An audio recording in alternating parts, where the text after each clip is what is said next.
For this video, we will take a specific look at your next major assignment, the proposal. We will start at the top of the proposal and analytical report assignment prompt again. And this time we will scroll down and stop at the proposal section.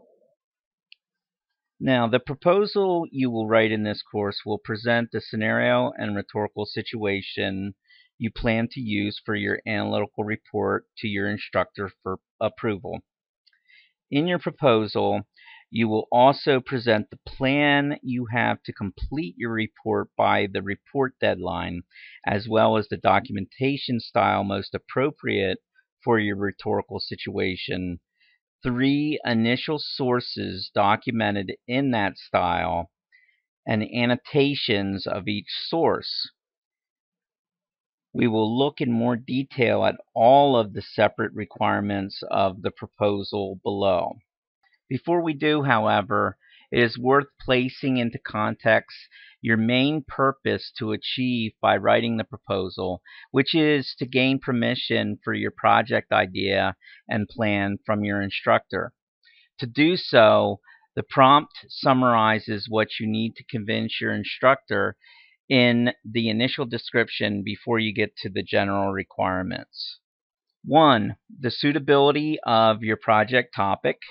2. The availability and accessibility of the information required to investigate, research, and present a recommendation. 3. The feasibility of your plan for conducting the investigation and research, documenting your sources. And 4. Writing, constructing, and designing the report. As you work through the various required sections of the proposal, try to keep these objectives in mind to help guide your drafting and content choices. As always, before we move on, it's probably a good idea to point out that this proposal is worth 200 points of your total course grade. So that's 20% of your grade. If you add together the proposal and your analytical report, which is worth 300 points, that is 500 points or 50% of your course grade.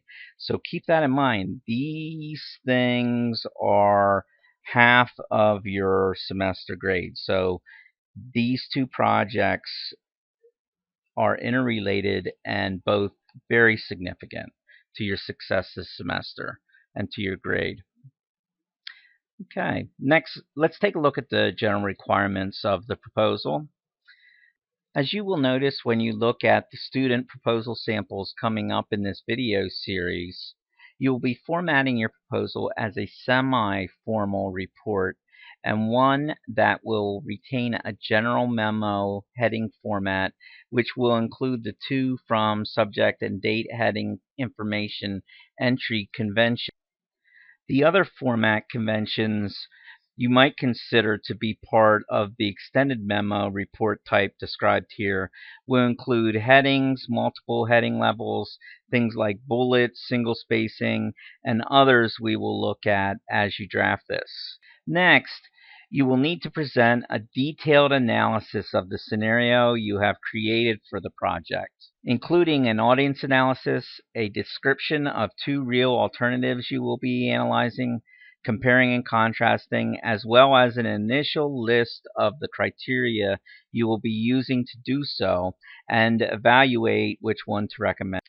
You will need to construct what is known as a Gantt chart in order to plot out and exhibit your work plan to complete your report, and you will also be constructing a budget for the option of printing and binding your report if it were required. We usually ask students in our regular class and courses to get their reports professionally printed and bound through an office supply copy center service such as Kinko's, OfficeMax, FedEx, etc.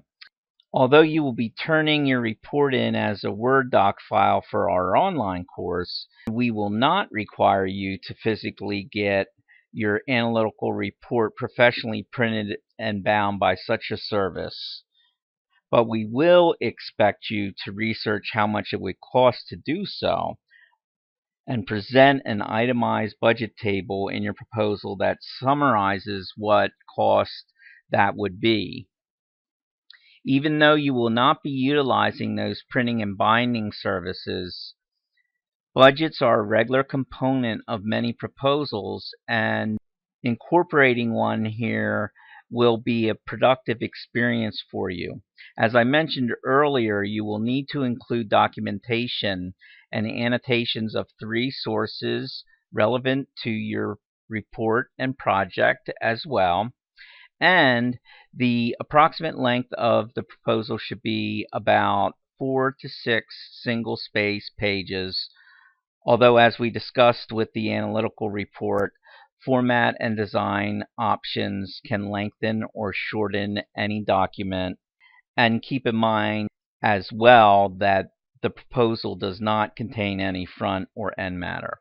The final 2 sections of this part of the proposal assignment prompt cover content requirements and provide an initial content outline you can utilize to begin your proposal draft when you are ready to do so.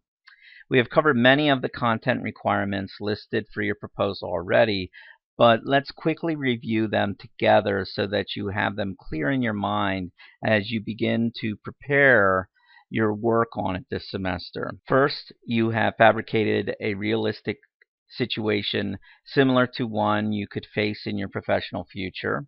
Next, you understand the client's problem, situation, and/or need to choose between the 2 alternatives you propose for your scenario. Next, you understand the client's criteria or goals for a successful solution or choice. Next, you have an effective, well-thought-out plan for researching the alternatives and writing an analytical report based on your findings. Next, you have developed a comprehensive task analysis and realistic schedule for completing your work on time. Next, you have completed initial research of appropriate sources relevant to your project. Next, you are proficient in the citation style appropriate for your report project. And finally, you are qualified to perform this work. On a very important note, you will convince your instructor of this last requirement about being qualified to perform the work you need to do this semester, primarily by doing a solid, good, and thorough job on your proposal. Okay, and finally, before we move on to examine a student proposal sample, let's check out the final part of the proposal assignment prompt section. This section gives you an initial list you can use as a preliminary outline for your early proposal drafts. You will need to provide your instructor with substantial information in all of the areas listed, with the exception of the qualifications one, so that you can use them to make sure you include all the information you need to. Let's quickly run through them. Introduction, description of proposed case study, analysis of client's problem, situation, and choices, audience analysis, work plan with schedule, qualifications. As I said, this one is optional, and usually people only include this if they've had experience in the field. Resources required to complete project. It is important to remember that this is the section which you will make your budget chart up as if you were actually going to produce the report in physical form and get it bound and printed. Citation style, choice, and rationale, annotated source citations, and a closing. Usually in the closing you request permission to move forward with the project. Okay. Now that we've had a good look At your assignment prompt for the proposal, our last stop will be to check out one of the student proposal samples to review a real example of this.